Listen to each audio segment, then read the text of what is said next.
Yo les amis, j'espère que vous allez tous très bien et je suis super content de vous retrouver pour une nouvelle analyse.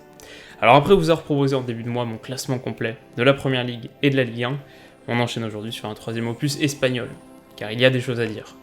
Une lutte féroce en haut, des promus très séduisants, au moins 8 prétendants à l'Europe. On est donc parti aujourd'hui pour un grand tour d'horizon de la Liga, qui finira où ?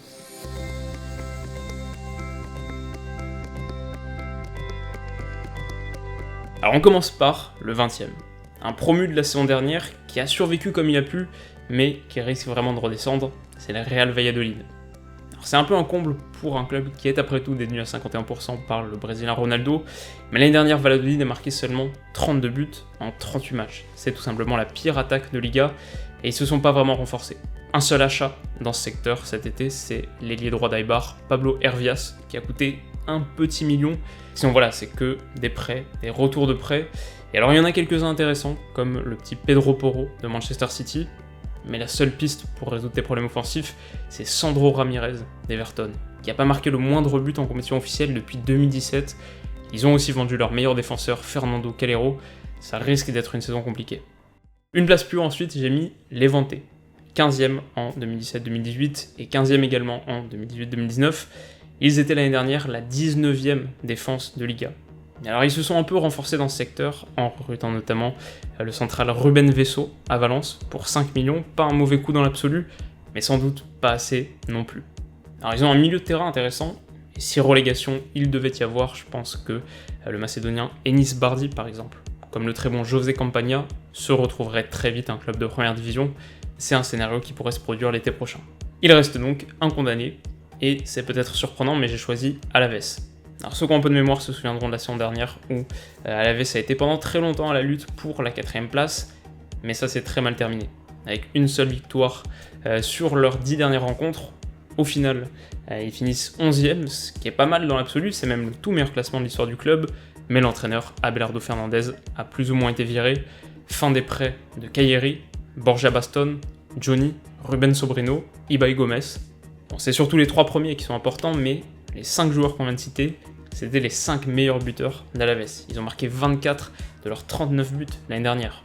Et malgré les arrivées de Rossellou et Lucas Perez, ça présage rien de beau. Le premier club à respirer donc, et qui pour son retour dans l'élite arrache un maintien difficile, ça pourrait être Grenade. Alors c'est un club sur lequel j'ai un peu moins de billes, mais déjà ils ont réussi une pré-saison remarquable, 7 matchs, 7 victoires, et pas contre des adversaires exotiques, que des clubs espagnols de seconde et première division, dont Séville par exemple, battu 2-1. Ils ont aussi lancé leur saison de manière assez éclatante, en allant décrocher un nul 4-4 à Villarreal. Sur l'effectif, comme je vous le disais, ça fait partie des équipes que je connais un peu moins bien, mais quelque part c'est pas étonnant. Les 23 mecs ont une valeur marchande moyenne d'environ 1 million d'euros. C'est 3 fois moins que Levante par exemple. Mais on peut peut-être citer le vétéran Roberto Soldado, ex-Valence, ex-Tottenham, et arrivé gratuitement en provenance de Fenerbahçe. À la 16e place ensuite, j'imagine un nouveau promu, Mallorca, détenu par Robert Server, également à la tête des Phoenix Suns, et club dont on retrouve au capital Steve Nash ou Stuart Holden de Bleacher Report entre autres, un club dont l'histoire récente aussi est assez prenante. Alors, c'est leur 2e montée en 2 saisons, ils ont gagné leur barrage contre La Corogne cet été, après avoir perdu le match aller 2-0, et puis a également été annoncé jeudi l'arrivée en prêt du prodige madrilène Takefusa Kubo, qui va donner un coup de projecteur majeur au club à suivre. En 15e position, Leganés, un peu en dessous de sa 13e place de 2018-2019, qui était le meilleur classement de son histoire, et je dois dire que je les vois vraiment très proches de la zone rouge, mais déjà ils ont un super public, le petit municipal de Boutarque, 12 454 places, contre à cette année encore 10 300 abonnés. Et ils ont réussi à garder le prometteur Youssef En-Nesyri, qui évoluera notamment aux côtés de Martin Braithwaite. Et puis on retrouve enfin le dernier promu, Osasuna. Franchement, c'est celui pour lequel je me fais le moins de soucis. Alors peut-être un peu comme pour Norwich en Première Ligue, ils ont été de très beaux champions de Segunda, se sont renforcés là où il fallait, ont même démarré la saison en remportant leur premier match à Leganés. À suivre également Eibar, le petit pousset de la Liga, d'une commune de 27 000 habitants, un tout petit stade, Ipurua, 7000 places, que j'adore, et malgré tout ça, ils vont disputer leur 6e saison consécutive en Liga. Ils ont un coach, José Luis Mendilibar, un entraîneur sans langue de bois et qui connaît le club par cœur. Retour cette saison de Takashi Inui. Voilà, je suis plutôt très fan et je les vois réussir encore une saison très honorable. Saison plus décevante en revanche pour l'Athletic Bilbao, qui a mal commencé l'année dernière, puis qui a sauvé les meubles sur la fin pour terminer finalement 8ème. Le truc, c'est qu'en marquant 41 buts en 38 matchs, t'as une des attaques les plus soporifiques de la division. Et prolonger Iñaki Williams jusqu'en 2028, c'est bien. Les moments de grâce de la légende Harit Sadouric, c'est pas mal non plus.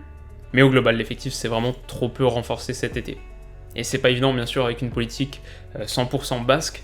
On est après tout sur un club fascinant, mythique, pour lequel j'ai vraiment beaucoup de respect, mais je dirais effectif pas assez renforcé qui les condamne au ventre mou. Alors pas le même raisonnement, mais une place de plus pour le Celta Vigo, qui s'est sauvé miraculeusement l'année dernière grâce à l'enfant du club Iago Aspas, revenu de blessure et marquant 10 buts, plus 4 passes décisives sur les 9 dernières journées. Pour écrire une très belle page de l'histoire de la Liga, il termine 17ème. Alors Aspas a prévenu, c'est effectivement une belle histoire, mais elle est indigne du club. Et cette saison, je les vois aller bien plus haut. Ils ont pris Denis Suarez, ils ont pris Santimina à Valence, 2 joueurs qui sont à la base formés au Celta, et ça va compenser dans une certaine mesure le départ de Maxi Gomez. En 10ème position donc, l'Espagnol Barcelone, qui a perdu Borja Iglesias au Betis, qui a peut-être l'entraîneur le moins expérimenté de la division, la personne de David Gallego, et alors, il reste du talent. Adria Pedrosa, latéral gauche extrêmement prometteur, l'Argentin Mathias Vargas a surveillé très près le superbe Marc Roca, et 10ème c'est pas le top, mais avec l'Europa League dans les jambes en parallèle, je les vois pas taper beaucoup plus haut, un petit peu comme pour Retafe. Saison exceptionnelle l'an dernier, qui a failli leur ouvrir les portes de la Ligue des Champions. Ils terminent finalement 5ème, en grande partie grâce à leur duo de vétérans Jaime Mata, Jorge Molina, respectivement 30 et 37 ans. Cet été, ils se sont significativement renforcés, devant, mais aussi derrière, avec le prêt de Marc Cucurella, et c'est un club où il y a un bon mélange de vision et de stabilité. Le coach José Bordalas n'y est pas pour rien. Alors juste au-dessus d'eux, je pense que, un peu comme pour le Celta, Villarreal réussira un rebond très logique. Logique parce que pour un club qui a fini quand même dans le top 6 5 années consécutives avant l'échec de l'an dernier, la première partie de tableau est une évidence. Et au-delà du retour triomphal de Santi Cazorla en 2018, Samuel Chukwueze est resté.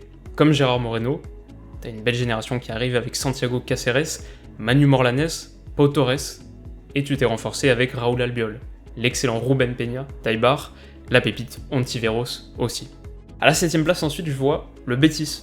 Alors la saison dernière et celle d'avant, Sétienne a planté des graines intéressantes, et on avait indéniablement une vraie philosophie Betis. C'était quand même le 5ème club en Europe avec le plus de possession, environ 60% par match, un volume de tir incroyable aussi, mais une conversion catastrophique, et donc logiquement des résultats en dents de scie.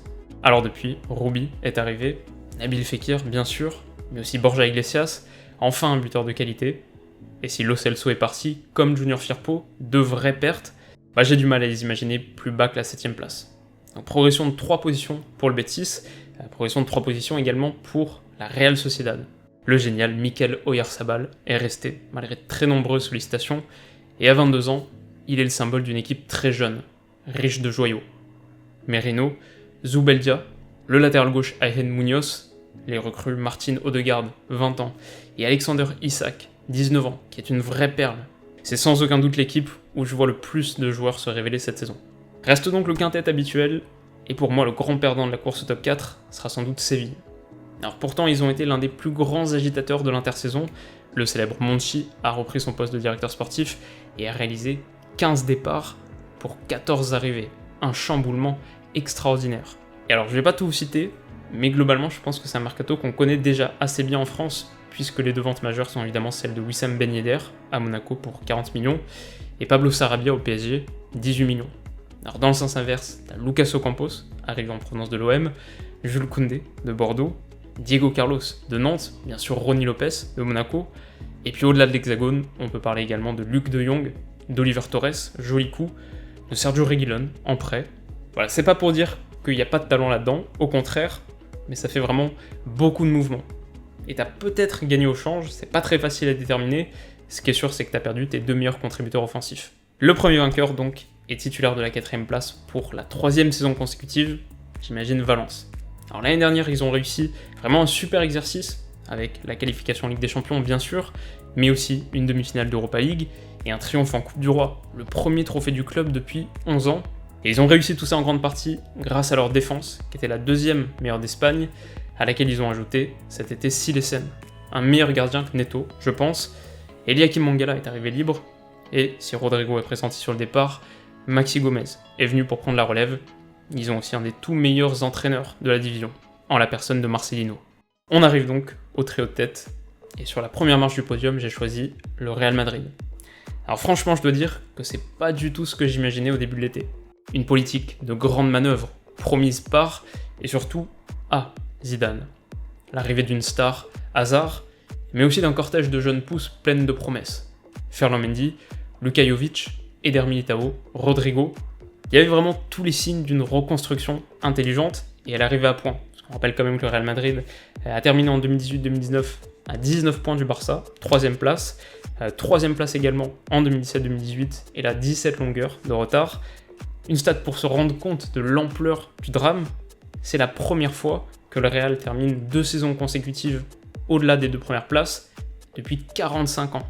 Donc voilà, des changements nécessaires, un nouveau cycle qui s'enclenche, mais en fait non. Le pestiféré Gareth Bale n'est pas parti, et la communication agressive de Zidane à son sujet a jeté une ombre sur la Maison Blanche. James est revenu du Bayern, et interdit de signer à l'Atlético, il est toujours là. Sergio Ramos devait filer en Chine, mais a été retenu. Finalement, tu te retrouves avec l'ancienne garde au complet. Toujours Marcelo, toujours Modric et Kroos dans un milieu aux jambes lourdes qui a été catastrophique en pré-saison, à l'image de cette défaite humiliante contre l'Atlético, 7-3. Voilà, après, il ne faut pas oublier que rien n'est jamais simple au Real et qu'on est quand même sur un club qui a démontré historiquement une résilience extraordinaire. Donc, je pense aussi qu'il faut limiter un petit peu le niveau d'inquiétude, mais je vois quand même une saison de transition un peu bâclée. Ce qui facilite pas mon casse-tête. Et alors d'un côté, on a un Atlético en pleine reconstruction. Godin, Juan Fran, Felipe Luis, Lucas Hernandez, Griezmann, Rodri, 6 membres majeurs sont partis. Et avec eux, une partie du cholisme historique, mais en vendant pour 310 millions d'euros, je suis même pas sûr que le club se soit affaibli. Parce que derrière, t'as pris Hector Herrera, libre de Porto, Renan Lodi est une belle pioche en arrière gauche, Felipe, c'est du solide, à voir ce que Trippier donnera, mais c'est un bâton. Je suis très séduit également par Mario Hermoso et Marcos Llorente, et puis les mots manquent pour décrire Joao Félix, dont l'adaptation supersonique laisse présager de très très grandes choses. Et donc malgré tous ces achats, le club est encore en positif cet été, de plus de 70 millions d'euros. Rodrigo de Valence devrait arriver dans les jours qui suivent, Oblak, Saúl, Koke, Thomas sont toujours là. Je pense qu'on est à la veille d'un nouvel alliage. Un Atlético qui est toujours aussi résilient, toujours aussi impénétrable, mais qui est aussi de plus en plus génial. Et franchement, cette saison, je les vois très très proches du Barça, à 2 doigts de leur voler la couronne, mais Messi. Et malgré les arrivées de Griezmann, de Jong, Junior Firpo, 3 renforts majeurs, bah pour moi, on a en Messi la seule clé d'un Barça qui est au demeurant relativement inquiétant. Parce qu'au-delà des drames européens des dernières saisons, au-delà de l'échec en Coupe du Roi, le vrai problème de ce Barça est que la mécanique est mal assemblée, que son jeu ne fait plus vibrer. Et donc en synthèse, je les vois quand même sans doute champions d'un rien, mais la dynamique, elle, n'est pas positive, et exige un changement majeur. Alors vous commencez à connaître la musique parce que je le dis à chaque fois, mais bien sûr, l'objectif premier de cette vidéo et de toute cette série, c'est pas tant le classement final en soi.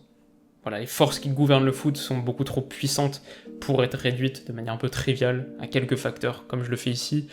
On va dire que l'objectif, c'est peut-être tout simplement d'apprendre 2-3 trucs sur chaque équipe, avoir quelques clés en plus pour prendre du plaisir devant Osasuna Eibar cet après-midi à 17h, ou un Mallorca Sociedad demain. Voilà, étendre un peu son horizon footballistique. Cela dit, si vous souhaitez transformer toute cette réflexion en action et miser, notamment avec mon partenaire unibet.fr, vous avez un Levante relégué, côté A3, qui est pas mal. Et puis même si je pense que le Barça aura juste assez de talent individuel pour l'emporter, ça risque vraiment de se jouer à rien. Et vous avez également sur le site un pari, l'Atlético remporte la Liga, qui est côté à 9. Voilà, en tout cas les amis, c'est la fin de cette courte analyse, et j'espère bien sûr qu'elle vous aura plu. Alors si c'est le cas, n'hésitez pas à mettre un petit like, un petit pouce bleu, ça m'aide beaucoup. Si ce genre de contenu vous intéresse, que vous voulez continuer à en apprendre sur le foot, et pourquoi pas voir un autre épisode de cette série appliqué à un autre championnat, vous pouvez également vous abonner à la chaîne, ça me fait toujours très très plaisir. De notre côté, quoi qu'il arrive, on se retrouve très vite pour la suite. Alors d'ici là, comme d'habitude, passez une super journée, une excellente soirée, prenez soin de vous surtout. Bisous.